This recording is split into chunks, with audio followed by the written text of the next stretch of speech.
Nakasabay natin ng idol natin sa comedy, si Wilma Dasin, at iba pang artista. Siyempre, tayo din. Ayan mga kapartner, oras na ng ating flight papuntang Tacloban.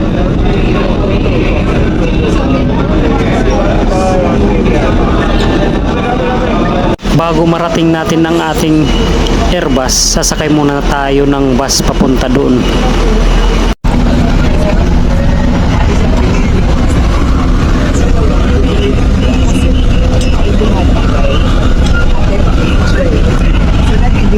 Ayan mga kapartner, nakasabay natin si Wilma Dasin.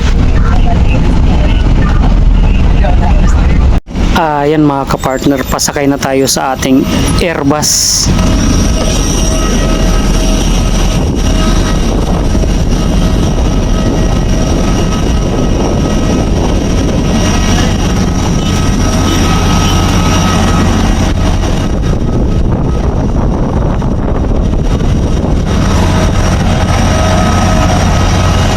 Nakasabay natin ng idol natin sa comedy, si Wilma Dasin, at iba pang artista. Siyempre, tayo din. The highest standards for safety in the global airline industry. May we request all guests to stow your hand luggage. Ayan mga kapartner, maraming salamat sa inyo. Hanggang sa muli.